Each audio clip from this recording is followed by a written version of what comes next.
बात करते हैं सर्वनाम की। हिंदी में सर्वनाम किसको कहते हैं? ठीक है, किसको कहते हैं सर्वनाम? जो शब्द संज्ञा के स्थान पर प्रयोग किए जाते हैं उन्हें क्या कहते हैं? सर्वनाम। जैसे कि राम मेरी कक्षा में पढ़ता है, वह बहुत इंटेलिजेंट है, वह बहुत होशियार है। तो वह शब्द क्या है? राम की जगह प्रयोग हुआ है, मतलब संज्ञा के स्थान पर प्रयोग किया गया उसको, तो वह शब्द जो है सर्वनाम है। ठीक है, अब जानते हैं सर्वनाम के भेद। सर्वनाम के जो है दो प्रकार से भेद किए गए हैं। एक तो उसकी उत्पत्ति, मतलब वो बना कैसे है, और दूसरा है व्याकरण में किस तरह उसका प्रयोग किया जाता है। सबसे पहले है उत्पत्ति के आधार पर, ये रूप या उत्पत्ति। तो इसके आधार पर सर्वनाम के दो भेद किए गए हैं।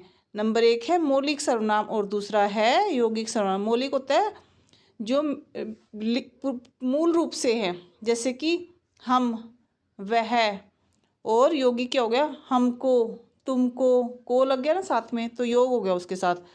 तो ये क्या है? हमारे यौगिक सर्वनाम। तो और प्रयोग और व्याकरण के आधार पर सर्वनाम के 6 भेद किए गए हैं। 6 भेद कौन कौन से हैं?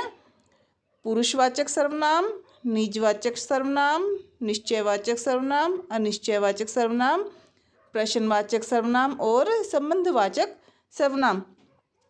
पुरुषवाचक सर्वनाम क्या होता है? इसके भी 3 भेद किए गए हैं। एक है उत्तम पुरुष, मध्यम पुरुष और अन्य पुरुष।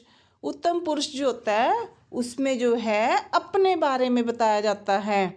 उसमें कहते हैं मैं, मेरा, मुझको, मुझे। ठीक है, तो वो क्या होगा? पुरुषवाचक सर्वनाम का उत्तम पुरुष का भेद होगा। अगर आप दूसरे के बारे में बताएंगे, जैसे कि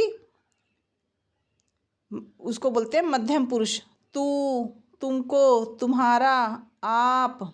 ठीक है, ये शब्द क्या हो गए हैं? मध्यम पुरुष, पुरुषवाचक सर्वनाम का भेद। इसके बाद है हमारा अन्य पुरुष। अन्य पुरुष मतलब जो हमारे सामने नहीं है, किसी अन्य की बात करते हैं।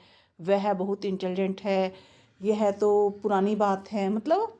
तो ये अन्य पुरुष मतलब जो हमारे सामने प्रेजेंट नहीं है। ठीक है, किसी अन्य की ही बात करते हैं, तो वहाँ पर क्या होगा? अन्य पुरुषवाचक सर्वनाम। इसके बाद है हमारा निजवाचक। निजवाचक में मतलब अपने बारे में। ठीक है, इसमें क्या है? आप। इसमें क्या होगा? आप से मीनिंग हो लिया जाएगा। जैसे मध्यम पुरुष में आप है, वो जैसे किसी को आप रिस्पेक्ट करके बोल रहे हैं, वहाँ पे होगा वो आप। लेकिन ये हमारे अपने बारे में, जैसे हम स्वतः अपने स्वयं के बारे में बताएंगे, खुद के बारे में बताएंगे, अपने आप, मतलब मैंने स्वतः अपना सारा काम कर लिया है, स्वतः। ठीक है, तो ये होगा हमारा निजवाचक सर्वनाम। इसके बाद है निश्चित। निश्चयवाचक सर्वनाम में क्या होता है? निश्चित, निश्चित होगी यह, मतलब कुछ ना कुछ होगा, निश्चित होगा कि यह ऐसा होगा। वह, यह और वह, इसके 2 शब्द हैं जहाँ पे होगा तो ये निश्चयवाचक सर्वनाम होगा। अनिश्चयवाचक मतलब निश्चित नहीं है, कोई कोई कहीं कुछ, तो ये अनिश्चयवाचक सर्वनाम के शब्द हैं। अगर ये होंगे तो अनिश्चयवाचक सर्वनाम बताया जाएगा। वहाँ पे आगे है प्रश्नवाचक सर्वनाम। उसमें कौन, क्या, सबसे पहले तो उसमें पीछे क्वेश्चन मार्क लिखा जाएगा। ठीक है, कौन क्या बोलता है, कौन कौन, ये शब्द आएंगे उसमें प्रश्नवाचक सर्वनाम में। इसके बाद है संबंध। संबंध में आपको पता ही है कि एक दूसरे से संबंध बताते हैं।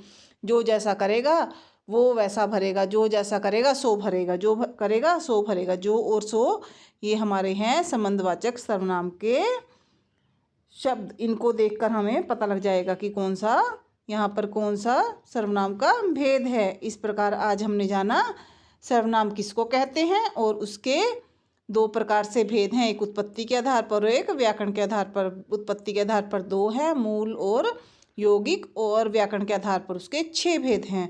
कौन कौन से हैं? पुरुषवाचक, निजवाचक, निश्चयवाचक, अनिश्चयवाचक, प्रश्नवाचक और संबंधवाचक। आपको मेरा वीडियो अच्छा लगा है तो आप मेरे चैनल को सब्सक्राइब करें और इसको लाइक करें। धन्यवाद।